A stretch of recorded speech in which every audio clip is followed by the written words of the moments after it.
Promat Suisse met à votre disposition pour Revit une bibliothèque 3D pour les ventilations. Nous vous soutenons ainsi au mieux dans la mise en œuvre avec BIM. Concentrons-nous sur le conduit de ventilation autonome de Promat, construction 472. Pour modéliser un réseau de gaines de ventilation Promat, nous vous fournissons un fichier modèle Revit dans lequel toutes les familles BIM nécessaires sont présentées. Le fichier modèle contient un conduit standard, un coude segmenté, une pièce d'angle, une pièce en T, un étage vertical et un étage horizontal, ainsi qu'une pièce de transition symétrique et asymétrique, une pièce culotte. Le conduit standard de Revit est également mentionné. Les éléments supplémentaires sont les suspensions, les manchons, les couvercles de réseau, ainsi que différents types de traversées de murs et de plafonds, et la trappe de visite qui sont insérées manuellement dans le réseau de ventilation. Toutes ces familles contiennent des paramètres métadonnées.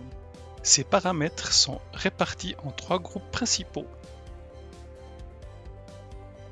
Le premier groupe concerne la construction de l'élément, dans lequel des équipements supplémentaires peuvent être traités.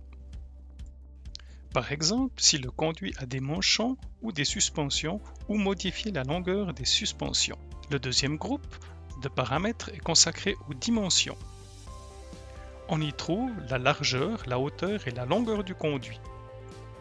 L'épaisseur des panneaux ainsi que la largeur et la hauteur maximale recommandées par le conduit sont également indiquées. Le troisième groupe comprend des informations sur le poids, les contraintes de flexion maximale ou la surface du conduit de l'élément. Si les dimensions maximales sont dépassées, un avertissement apparaît. Il est possible de désactiver cet avertissement. Pour une meilleure vue d'ensemble, il est possible de passer à la vue 3D. Pour cela, il existe également un fichier d'exemple dans lequel l'application des familles est illustrée.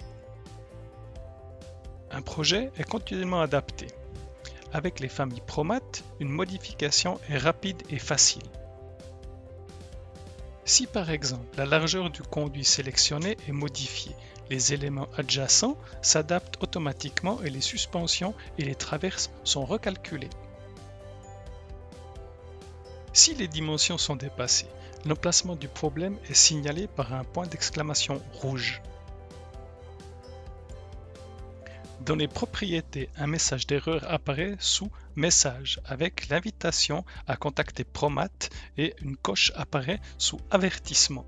La désactivation de l'avertissement se fait à vos propres risques. Nous recommandons de ne les désactiver qu'après avoir consulté Promat.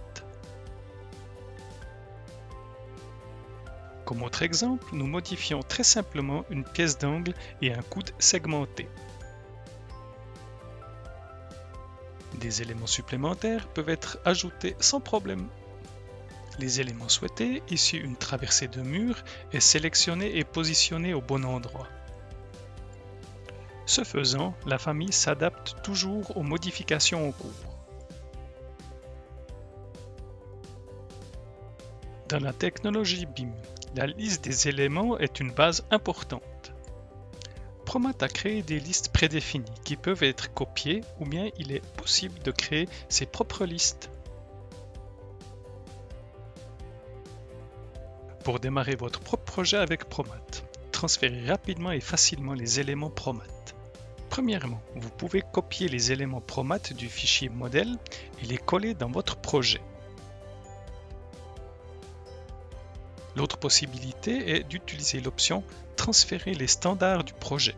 Il faut noter que pendant le transfert, seuls les éléments indiqués dans la préférence de routage standard sont transférés.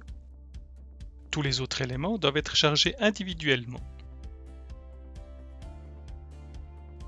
Dans la deuxième vidéo, vous découvrez comment démarrer un projet et dessiner le réseau de ventilation Promat avec des pièces moulées standard.